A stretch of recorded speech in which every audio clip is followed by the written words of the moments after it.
Tommy Robinson has built his entire career on fighting grooming gangs. It's his thing. It's all he talks about. Everyone now knows the word they call it grooming gang, don't they? The grooming, like a nice little polite word for it. It's called love jihad in India. It's called lover boy in Holland. What we're talking about is predatory gangs of men. So when the largest cache of documents in history drops, implicating some of the most powerful men on the planet, you'd expect him to be all over it, right? J.K. Rowling has spent years telling you that everything she does, every tweet, every controversy, every battle, is because she cares about women and girls. So when 3 million pages documenting the industrial-scale sexual exploitation of girls are released by the US Department of Justice, surely that's her moment. Surely she's leading the charge. And Elon Musk, the man who spent weeks demanding grooming gang inquiries, who campaigned relentlessly for those very files to be released, you'd think that he would be front and center, especially given that his name is actually in them. These are people who have told you, loudly and repeatedly, that protecting women and children is what drives them. And right now, the biggest story about the abuse of women and children in a generation is unfolding in real time. So, where are they? Let me show you. On January the 30th, the United States Department of Justice released over 3 million pages of documents, 180,000 images, and 2,000 videos related to their investigation into Jeffrey Epstein, the most prolific child in modern American history. And the fallout has been extraordinary. Peter Mandelson, former British cabinet minister, former ambassador to Washington, has resigned from the Labour Party and the House of Lords after emails showed him leaking sensitive government information to Epstein. Prince Andrew has been stripped of his remaining royal titles by the king himself and evicted from his residence. Norway has opened a parliamentary inquiry after its crown princess was found to have exchanged hundreds of messages with Epstein, including one where she asked whether it was appropriate for a mother to suggest 2 women carrying a surfboard for her 15-year-old son's wallpaper. Turkey, Lithuania, Latvia, countries are opening trafficking investigations. Harvard professors are stepping down. The head of the World Economic Forum is under internal investigation. People are actually facing consequences. And yet, if you've been watching closely, and I know that many of you have, you'll have noticed something conspicuous. Something that, once you see it, you cannot unsee it. Some of the loudest voices on the topic of protecting women and children have gone remarkably quiet. Before we get into names, I want to establish a principle, because this is what this entire video turns on. If you've spent the last several years building a public identity around the protection of women and girls, if that's the hill that you've chosen to fight on, the brand that you've built, the cause that you fundraised for, the reason you say you do what you do, then the release of the largest cache of documents in history about a man who systematically trafficked hundreds of underage girls is, to put it mildly, your moment. This is the World Cup final off your stated values. This is the event that you've been training for. If protecting women and girls is genuinely what animates you, then 3 million pages documenting the most extensive sex trafficking operation in modern history, implicating some of the most powerful people on the planet, should have you working overtime. So, are they? Let's start with the big one. Elon Musk has, over the past year, appointed himself as something of a crusader against child exploitation. He spent weeks railing about Pakistani grooming gangs in the UK. He's accused Netflix of grooming our children over the inclusion of transgender characters in its programming. He once called a cave rescuer a guy on the basis of absolutely nothing. And just last summer, he tweeted that Donald Trump is in the Epstein files, and that's why the administration wouldn't release them. He positioned himself as the man who fought hardest for full transparency, the champion of the victims, the one person brave enough to demand the truth. Well, the truth came out. The DOJ released at least 16 emails between Musk and Epstein from 2012 to 2013, years after Epstein's 2008 conviction for procuring an underage girl for profit. And they paint a picture that is, let's say, strikingly different from the one that Musk has been selling. In 2019, Musk told Vanity Fair that Epstein was a creep who tried repeatedly to get me to visit his island, and that Musk had declined. The emails tell a different story. In November 2012, Epstein asks Musk how many people he'll need a helicopter for to get onto the island. Musk replies, and I want you to really sit with this, probably just Tallulah and me. What day and night will be the wildest party on your island. This is not a man that's declining an invitation. This is a man shopping for the best night to attend. On Christmas Day, 2012, Musk writes to Epstein that he wants to hit the party scene in St. Bart's and elsewhere and let loose. He asks, do you have any parties planned? In December 2013, Musk writes again, we'll be in the BVI/Bart's area over the holidays. Is there a good time to visit? Epstein replies, any day, 1st to 8th. Play it by ear if you want. Always space for you. Space for you, he says.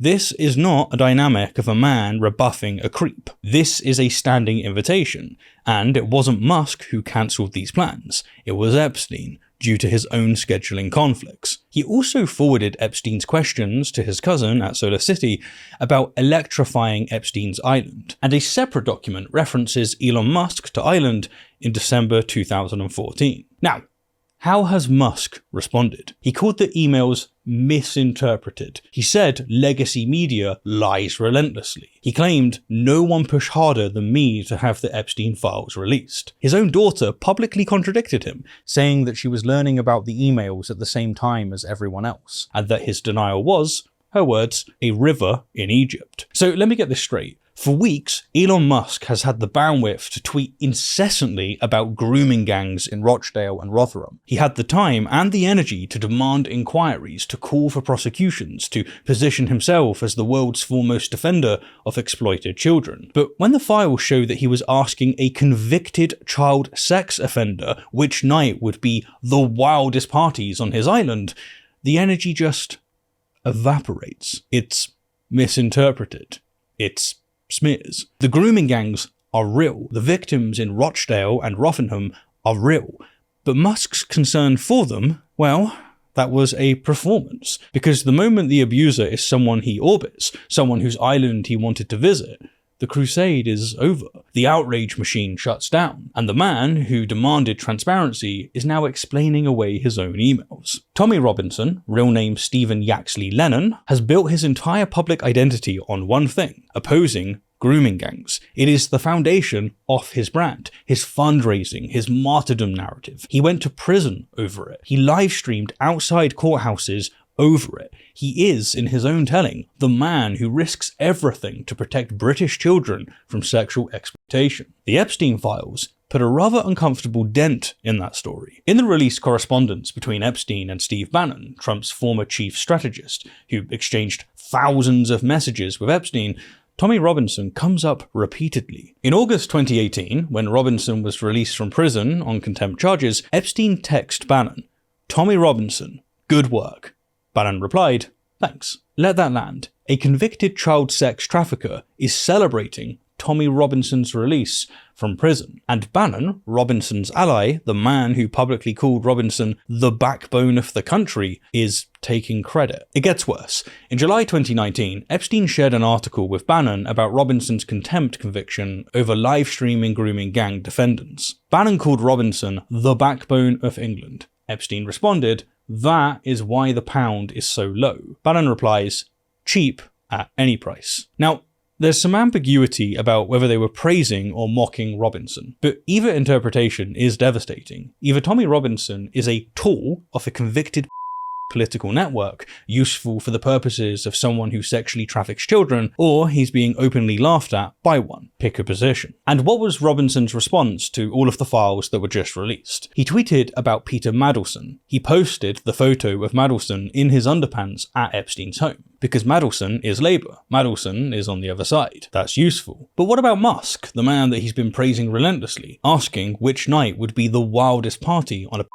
island? Nothing. What about Bannon discussing him as a political asset with a convicted child sex trafficker? Nothing. What about Epstein celebrating his release from prison? Nothing. What about Trump, whom Robinson practically genuflexed before, appearing over 1,000 times in the documents? Nothing. Robinson was, days before the release, tweeting praise of Trump's tax policy. The man who says that he risks everything to fight grooming gangs cannot bring himself to criticize a single person in his own political network, even when the evidence linking them to child sex trafficking is sitting right there in black and white, because doing so would mean biting the hand that feeds him. And that tells you everything about what actually motivates Tommy Robinson. It isn't the victims. It never was. It's the narrative. Now, I want to be careful here because this one requires some nuance, and nuance is what this channel is for. And here we go. When the files dropped, social media erupted with claims that J.K. Rowling had personally invited Jeffrey Epstein to the Broadway opening of Harry Potter and the Cursed Child in 2018, a full decade after his conviction. And at first glance, that looks absolutely damning. But it's not accurate, and I'm not going to do what the people I'm criticizing do. I'm not going to twist evidence to fit a narrative. Here's what actually happened. Peggy Segal, a Hollywood publicist and longtime Epstein associate, emailed producer Colin Calendar asking for tickets for a very important friend. She didn't name Epstein in that initial email. Calendar, who said that he was never told the identity of the guest, arranged the tickets. The formal investigation bore Rowling's name because she's the co-producer. It's a template that went out to all attendees. Epstein was actually turned away at the door and couldn't get in. The DOJ documents support Rowling's denial. Snopes has fact-checked it. The email chain doesn't implicate her. She didn't invite him and she didn't know about it. And the evidence backs that up. But that is not the story. This is the story. J.K. Rowling has spent years as arguably the most prominent voice in the debate about trans rights, and her stated justification for that position has always been the same: the protection of women and girls. That is the reason she gives. That's the hill. She has endured enormous public backlash, lost friendships, faced protest, all, she says, because she cares so deeply about the safety and dignity of women. And when the largest document released in history drops, 3 million pages about a man who trafficked hundreds of girls, implicating presidents, billionaires, royalty, her response is a one-line tweet calling the suggestion that she's connected beyond silly. That's it. That is the full extent of J.K. Rowling's engagement with the Epstein files. No thread about the victims, no call for accountability, no analysis of how powerful men enabled this for decades, no statement about how this proves that the exploitation of women and girls is systemic, crosses all political and class boundaries, and demands exactly the kind of fierce advocacy that she claims to practice. No, we just get, this is beyond silly, and then back to business. Now, compare that energy to the energy she brings to the topic of trans women in bathrooms. Compare the tweet volume, compare the passion. When the alleged threat to women is a trans person seeking to use a toilet, the output is relentless. Thread after thread, day after day, for years. But when the documented, proven, mass-scale sexual trafficking of girls by the most powerful men on the planet is laid bare in government documents, one tweet, and then moves on. If protecting women and girls were genuinely what drove J.K. Rowling, the Epstein files would be the single most important event of her advocacy career. The fact that it barely registers tells you something about what she's actually advocating for, and what she isn't. And this all brings me to the broader pattern, because it isn't just individuals, it is an entire political movement. Nigel Farage and Reform UK made the grooming gang scandal a centerpiece to their political messaging. A large number of these cases are committed not just by foreign-born nationals, but by asylum seekers. That means, yes, those young men that I've been talking about for the last 5 years, crossing the English Channel, undocumented, and often coming from cultures in which women aren't even second-class citizens. And to be clear, there were grave, repeated failures in how those cases were handled. The victims were real, the suffering was real, and the institutional failures that allowed it to continue were real. I am not disputing any of that. But notice the framing. The grooming gang's narrative, as deployed by Farage and Reform, serves a very specific purpose. It reinforces a story about immigration, about cultural threat, about the dangers of the other. The abusers in those cases were predominantly from Pakistani communities, and that made them useful. Not useful to the victims, but useful to the narrative. Farage's name appears 37 times in the Epstein files, mostly through Bannon's correspondence with Epstein. Bannon boasted to Epstein in 2018 about being Farage's advisor. He described meetings with Farage, Boris Johnson, and Jacob Rees-Mogg. There's no evidence that Farage personally met Epstein, and he's denied it. Fine. But here's the question. Where is the outrage? Where is Reform UK's statement demanding full accountability for the powerful men in the Epstein files? Where is Nigel Farage's daily press conference about it? Where is the same volcanic energy that he brought to the grooming gang debate? It isn't there. And that silence is deafening. As the lead newspaper put it, and I think that this is exactly right, women and girls functioning as a rhetorical device, wheeled out when useful, discarded when inconvenient. Their suffering is amplified when it can be folded into a narrative about immigration, race, or national decline, and minimized when it points upwards towards men who look uncomfortably like political allies. That is the whole game. When the abuser is someone who can be used to advance a political story, a Pakistani grooming gang, a trans person in a changing room, the outrage is deafening, it's relentless, it's all-consuming. But when the abuse is the donor class, the inner circle, the political orbit, when it's Trump appearing 1,000 times in the files, or Musk begging to visit the island, or Bannon exchanging thousands of messages with a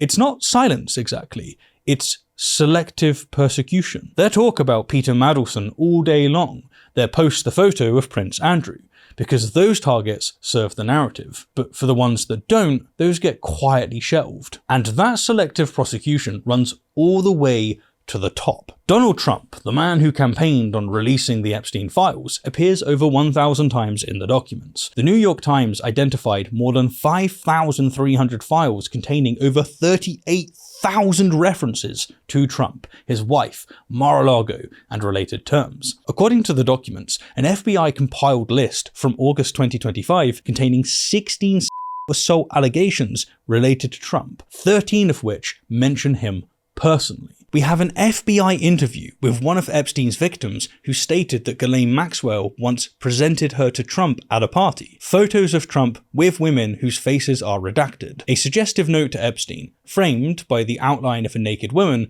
that appears to bear Trump's signature. And a 2019 email in which Epstein wrote that Trump knew about the girls, without elaborating. Trump's DOJ dragged its feet on release. They missed the legal deadline. Attorney General Pam Bondi was nowhere to be seen during the announcement. And congressional estimates suggest that only half the documents have been released. The man who promised transparency delivered obstruction. And when the files finally came out, his response was to say, "Nothing came out about me," and attack Thomas Massie, the Republican congressman who co-authored the law that forced the release. He attacked the man who made transparency happen. Let that sink in. It's really time for the country to get onto something else, really. Now that nothing came out about me, other than it was a conspiracy against me, literally, by Epstein and other people.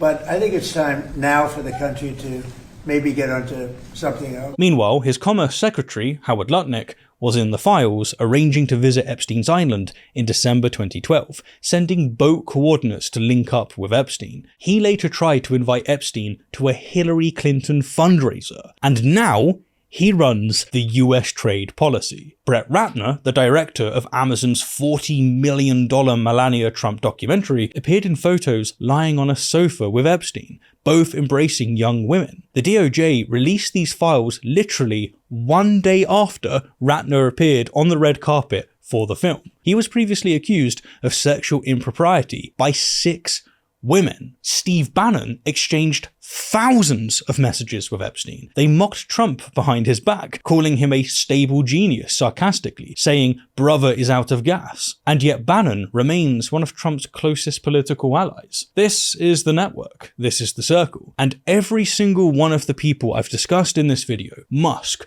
Robinson, Farage, Rowling, either directly orbits this network or has conspicuously failed to scrutinize it. So what is the principle at work here? It's straightforward, and it's one that should burn into your brain for every political debate that you watch from this point forward. Watch what they do, not what they say. And when they suddenly stop talking, Ask yourself why. Every person I've discussed in this video has, at one point or another, publicly declared that they care about women and girls, that protecting the vulnerable is what drives them, that they are willing to face any backlash, endure any criticism, burn any bridge in service of that cause. And every single one of them, when confronted with the largest documented case of sexual trafficking in modern history, a case that implicates people in their political network, their financial orbit, their ideological camp, has either gone silent, deflected, minimized, or attacked the people asking questions. That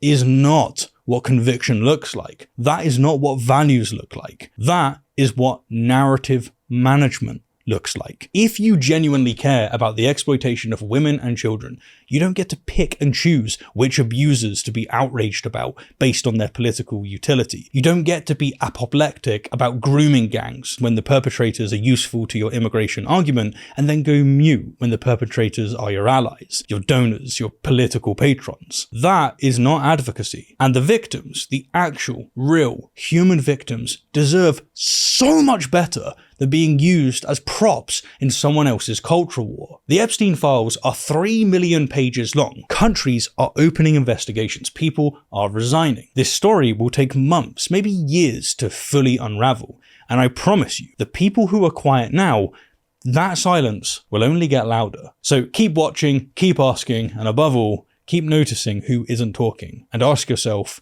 why?